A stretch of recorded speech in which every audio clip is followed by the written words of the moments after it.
Last time हमने carbon hydrogen NMR पढ़ा था। आज हम कार्बन 13 एनएमआर पढ़ने जा रहे हैं।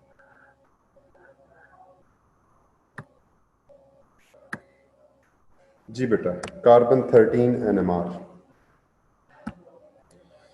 कार्बन 13 एनएमआर का बेसिक आइडिया वही है जो कि हाइड्रोजन एनएमआर का है कि आप थोड़ी सी क्वांटिटी ऑफ द सल्यूट लेंगे, अबाउट 20 मिलीग्राम, और वो लेकर आप सॉल्वेंट में डालेंगे, और ऐसे सॉल्वेंट में जिसमें ड्यूटेरियम आइसोटोप ऑफ हाइड्रोजन हो, और उसमें टीएमएस डालेंगे और उसको एनालाइज करेंगे बेटा।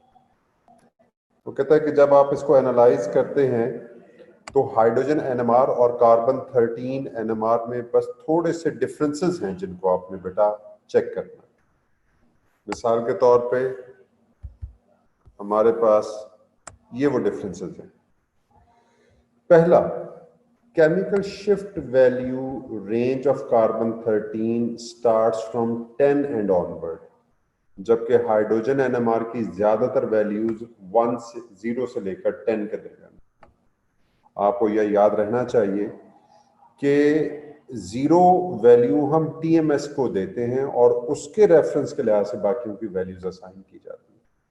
सो कार्बन 13 की वैल्यूज 10 ऑनवर्ड स्टार्ट होंगी। फिर दूसरा बेटा, Heights of the peak does not usually relate with the number of carbon 13 atoms in that particular environment। जैसे हाइड्रोजन में अगर एक एनवायरनमेंट में ज्यादा हाइड्रोजन थे तो उसकी पीक लंबी दिखाई जाती थी, और जिसमें कम हाइड्रोजन थे उसकी पीक की हाइट शॉर्ट दिखाई जाती थी। तो यहां ऐसा नहीं। तीसरा, कार्बन 13 एनएमआर की जो पीक्स हैं उनमें स्प्लिटिंग नहीं है। हाइड्रोजन एनएमआर की जो पीक्स हैं उनमें स्प्लिटिंग है। ठीक है, तो ये एक फर्क हो गया। दूसरा, इसमें जो हमने सॉल्वेंट CdCl3 लिया है उसकी वजह से आपको एक पीक मिलेगी 80 पार्ट्स पर मिलियन पर। वो कहता है इसको इग्नोर कर दिया जाएगा। बाकी एज इट इज वही सारी चीजें हैं जो कि हम पहले पढ़ चुके हैं। तो मेरा बेटा जरा इसको देखते हैं। जैसे ये हमारे पास इसमें क्या चीज नजर आ रही है, जैसे ये एक प्रोपेनॉन है, तो टोटल कार्बन के एनवायरनमेंट दो हैं। एक ये कार्बन डबल बॉन्ड ऑक्सीजन, और दूसरा ये वाला CH3 और CH3। ये वन एनवायरनमेंट है, ये सेकंड एनवायरनमेंट है। तो C डबल बॉन्ड O की जो वैल्यू है वो तकरीबन 200 के करीब है, और ये डाटा बुकलेट से हमें मिलेगी, हम उसको रिलेट करेंगे।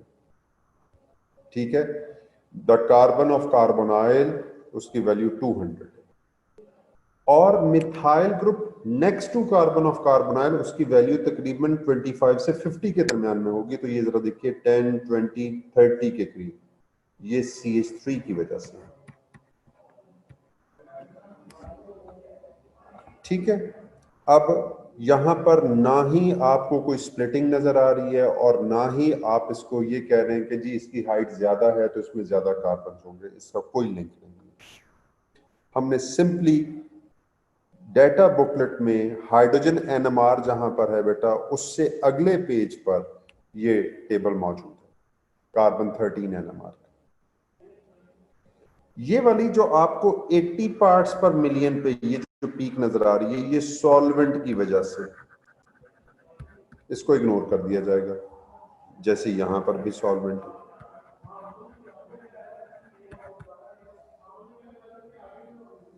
ठीक है। अब हमारे पास ये कंपाउंड है, ये बेंजीन का कंपाउंड है बेटा।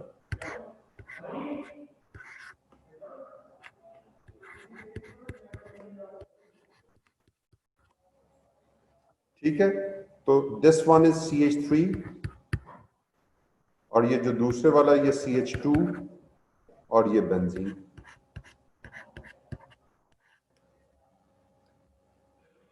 C6।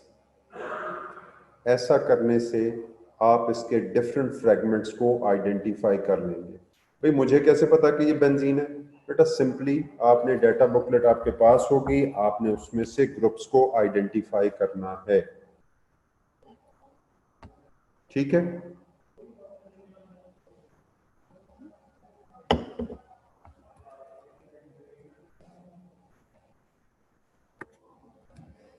जैसे ये एक एग्जांपल है आपके सामने, आपको यहां पर नजर आ रहा होगा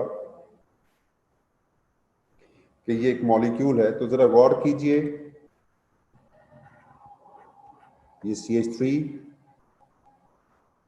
अब हमारे पास बी की जो पीक है, ये कार्बन ऑफ कार्बोनाइल ये पड़ी हुई है,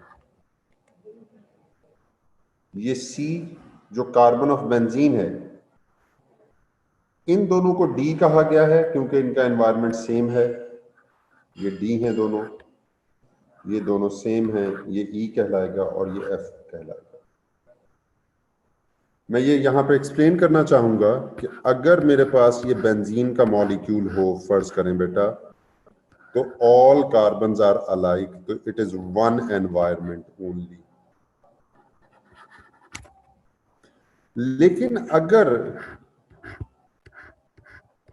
इसके साथ फर्ज करें एक्स लग गया, ठीक है, तो एक एनवायरनमेंट ये बन जाएगा, एक एनवायरनमेंट ये बन जाएगा, दूसरा ये बन जाएगा, तीसरा ये बन जाएगा और चौथा बन जाएगा, तो इसमें 4 एनवायरनमेंट हो जाएंगे। यानी जब तक कोई ग्रुप नहीं लगा हुआ था, सिर्फ एक, सारे के सारे carbon they have same value, लेकिन अगर एक भी ग्रुप लग गया है तो उसकी वजह से अब नए, यानी उसमें रिकॉम्बिनेंट्स बनते हैं। अब मैं एक और एग्जांपल बनाता हूं, फर्ज करें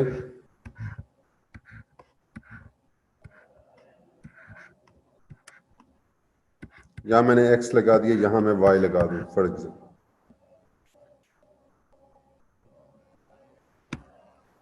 तो मेरे पास एक एनवायरनमेंट ये हो गया, 1 2 3 4, तो ये 4 एनवायरनमेंट, तो इसमें भी टोटल 4 एनवायरनमेंट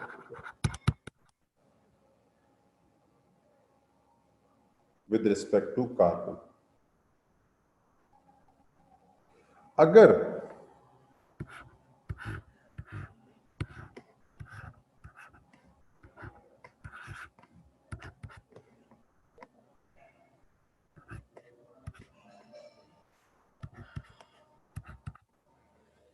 ये लगाओ,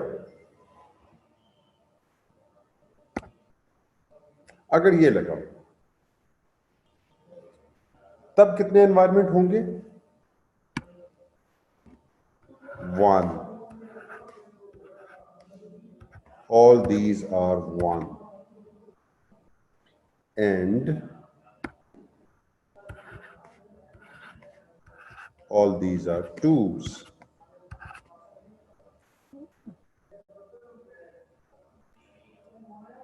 So इसमें टोटल कार्बन के 2 एनवायरनमेंट।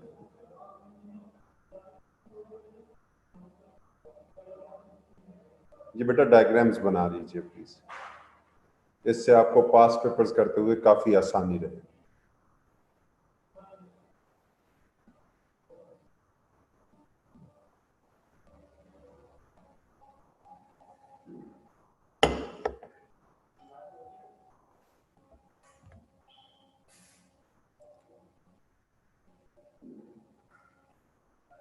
प्लीज चैट में मैसेज कर दीजिएगा जब आप डायग्राम बना लें और इनके साथ लिख लें।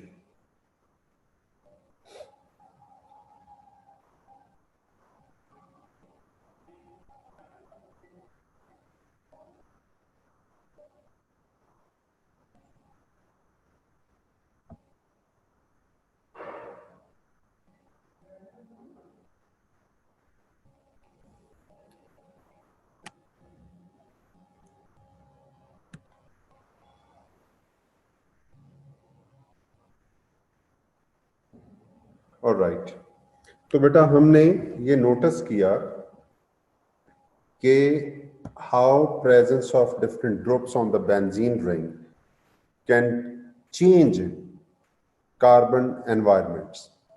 तो मैंने 2-3 एग्जाम्पल दी हैं, उससे ये बात आपको क्लियर हो गई होगी।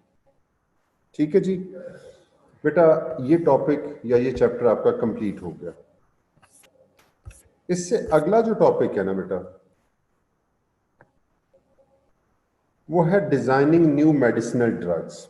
इसके बारे में मैं जनरल थोड़ी सी बात आपके साथ करूंगा, क्योंकि अगर आप पिछले 10 साल के पेपर्स उठाकर देखें तो आपको शायद कहीं 1-2 नंबर के सवाल इसके मिले, अदरवाइज इतना खास नहीं है, इसके बारे में क्वेश्चन नहीं किया गया। लेकिन जो आपको नोट्स आपके पास हैंडआउट्स हैं, आपने उनको गो थ्रू जरूर करना है, पढ़ना है। अगर हैंडआउट्स नहीं भी है तो बुक के अंदर जो मटेरियल है प्लीज उसको एक दफा जरूर पढ़ लीजिएगा। बेटा, कोई भी मेडिसिन डिजाइन करते वक्त जिन बातों पे खास तौर पे ख्याल किया जाता है वो ये होता है कि भाई ये जो मेडिसिन हैं इनमें डिफरेंट किस्म के फंक्शनल ग्रुप्स होंगे, और वो फंक्शनल ग्रुप जब आपके डाइजेस्टिव ट्रैक्ट में से गुजरेंगे तो उन पे इफेक्ट आएगा, वो टूटेंगे। तो हम ड्रग डिजाइन करते वक्त सबसे पहले इस बात पे फोकस करते हैं कि वो ड्रग बॉडी में जाकर अपनी टारगेट साइट पे पहुंचेगी कैसे, एक पॉइंट ऑफ व्यू। अब अगर वो अपनी टारगेट साइट पे पहुंचती है तो वहां पर जाकर अपनी टारगेट साइट के साथ बाइंड कैसे। तो ये 4 डिफरेंट इंटरमॉलिक्यूलर फोर्सेस हैं बेटा, जो रिस्पॉन्सिबल हैं अपनी टारगेट साइट के साथ जाकर मिलने की वजह से। जब आप मेडिसिन डिजाइन करते हैं तो बेटा आप उसके बारे में कई एक काम करते हैं। आप पहले उस ड्रग का मॉलिक्यूलर मॉडल तैयार करते हैं, और फिर उसकी केमिस्ट्री को अंडरस्टैंड करते हैं, उसको बॉडी के टेम्परेचर, एंजाइमेटिक एक्शन के को कंसिडर करते हुए कंप्यूटर के अंदर उसकी स्टेबिलिटी चेक करते हैं कंप्यूटर के थ्रू, और जब वो स्टेबिलिटी शो करता है तो फिर आप फर्दर उसको बनाने की तरफ जाते हैं। यानी बनाने से पहले उसकी मॉलिक्यूलर मॉडलिंग की जाती है कि क्या ये पॉसिबल है भी कि नहीं। जब आप डिजाइन कर लेते हैं तो फिर उसमें कई एक फैक्टर्स आते हैं। उनमें से एक फैक्टर बेटा ये है कि due to presence of multiple functional group there are so many chiral carbons in the compound. और बेटा कायरल कार्बन की वजह से डिफरेंट ऑप्टिकल आइसोमर्स बनते हैं। ऑप्टिकल आइसोमर में से मुमकिन है कि one of the isomer is beneficial for health and the other isomer is not good for health. तो इस चीज को रिमूव करने के लिए कि हमें सिर्फ वही आइसोमर बनाना है जिसकी जरूरत है, ये बहुत इंपॉर्टेंट चीज है।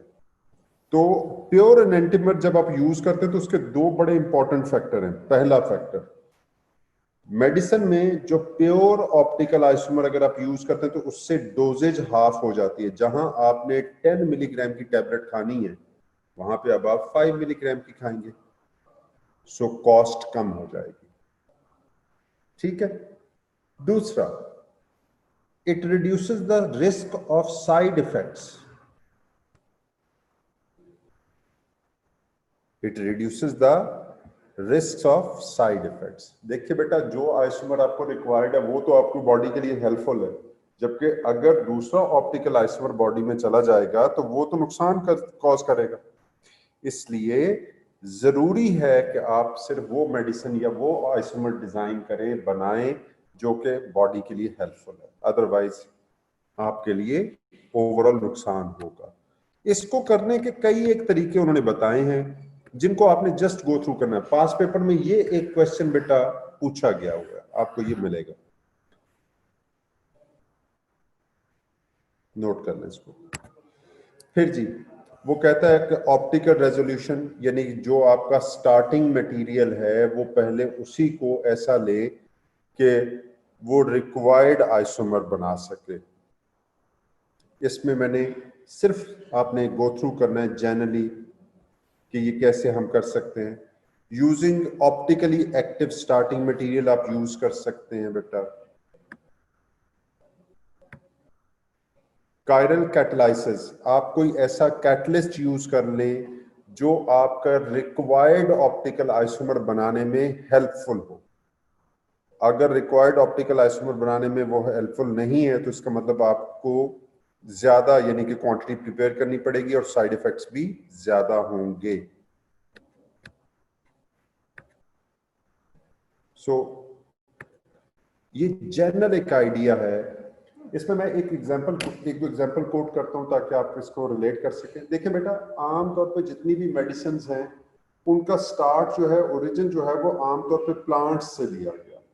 अब जो प्लांट से आपको डायरेक्ट मेडिसिन मिलती है वो ज्यादा इफेक्टिव होती है as compared to the medicine जो कि आप इंडस्ट्री में प्रिपेयर करते हैं, क्योंकि प्लांट में नेचर ने एग्जैक्ट आइसोमर रखा है जो आपकी बॉडी के लिए हेल्पफुल है,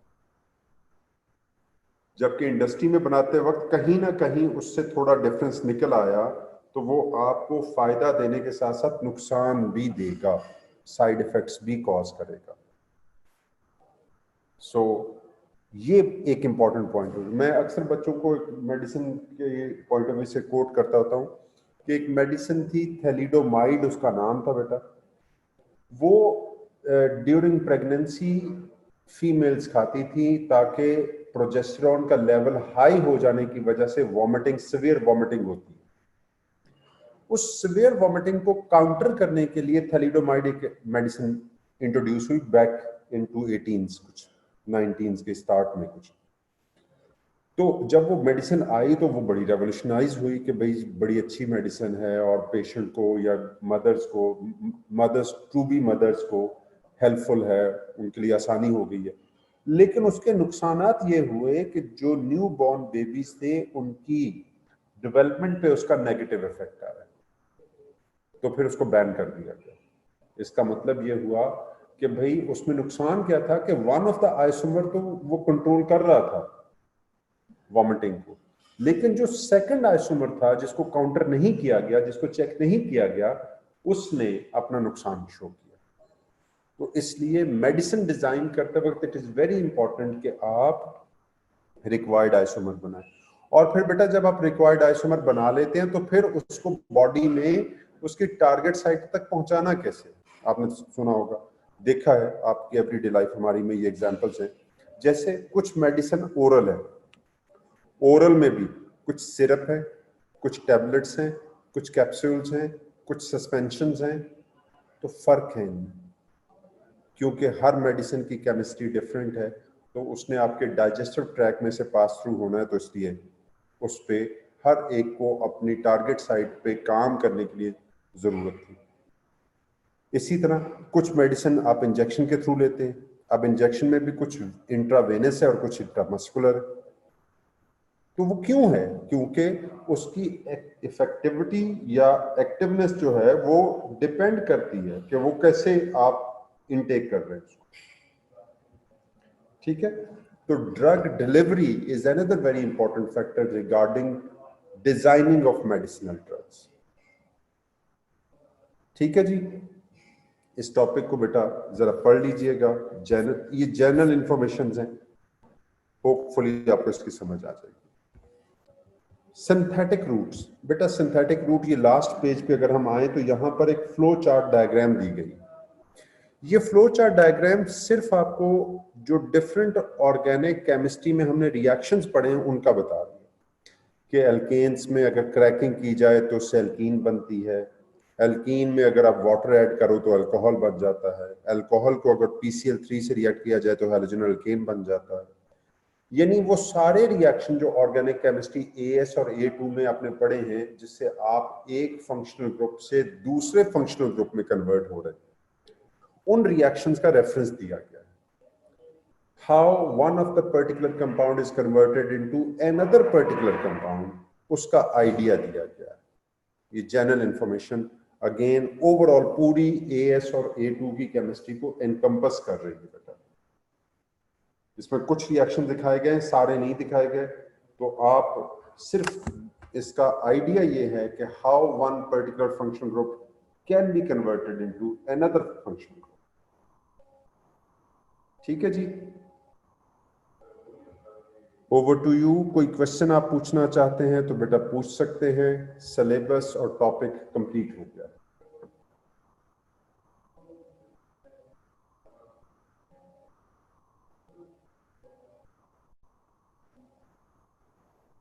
आप चैट में अपना मैसेज टाइप कर दें, मैं उसको एड्रेस कर देता हूँ।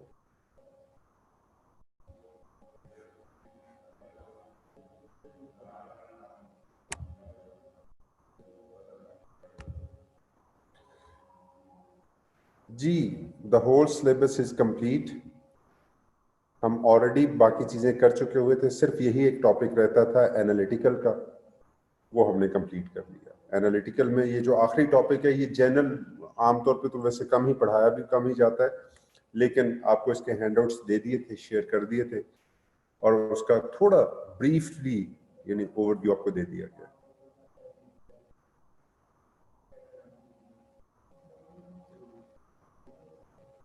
कार्बन 13 पे आपको क्वेश्चंस मिलेंगे, हाइड्रोजन एनएमआर पे आपको क्वेश्चंस मिलेंगे, स्पेक्ट्रोस्कोपी पे आपको क्वेश्चन मिलेंगे, और टू वे क्रोमेटोग्राफी के आपको बहुत ज्यादा क्वेश्चंस मिलेंगे। इस पूरी में जिन जिन चीजों पे खास तौर पे क्वेश्चन है वो सुन लीजिए। क्रोमेटोग्राफी में टू वे क्रोमेटोग्राफी, और एक दो जगह पे हाई परफॉर्मेंस क्रोमेटोग्राफी या जीएलसी, जिसको गैस लिक्विड क्रोमेटोग्राफी कहते हैं, उसका क्वेश्चन मिलेगा। अगर हम पिछले 10 साल के पेपर देखें तो 8 अगर आपको पेपर क्रोमेटोग्राफी और खासतौर पे टू वे क्रोमेटोग्राफी के, तो 2 सवाल आपको गैस लिक्विड के मिलेंगे। फिर मैस स्पेक्ट्रोस्कोपी जो है, उसमें आपको number of carbon atoms find करना, हैलोजेंस फाइंड करना, और उसके फ्रेगमेंट्स को ज्वाइन टुगेदर करते हुए कैसे एक पूरा मॉलिक्यूल कंक्लूड करना, उसके क्वेश्चंस मिलेंगे। हाइड्रोजन एनएमआर के लिहाज से आपसे डिफरेंट प्रोटॉनिक एनवायरनमेंट आइडेंटिफाई करवाना, उनमें स्प्लिटिंग के बेस पे उसके नेबर्स को आइडेंटिफाई करवाना, और ओवरऑल मॉलिक्यूल को कंक्लूड करवाना। इसी तरह कार्बन 13 में आपको डिफरेंट फ्रेगमेंट्स के लिहाज से उनको आइडेंटिफाई करवाना, ये सब इसी के में आएंगे।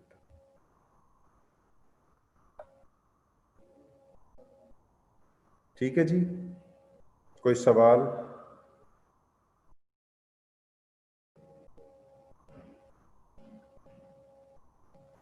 आप सब लोगों के पास मेरा व्हाट्सएप नंबर है, यानी मेरा कांटेक्ट नंबर है, हर वर्कशीट पे, हर यानी नोट्स पे लिखा हुआ है। आपको जब भी किसी जगह पे किसी चीज़ को कॉम्प्रीहेंड करने में प्रॉब्लम आए, आप मुझे व्हाट्सएप कीजिए, तो मैं इंशाल्लाह उसको एड्रेस करूंगा, उसको आपको रिप्लाई करूंगा।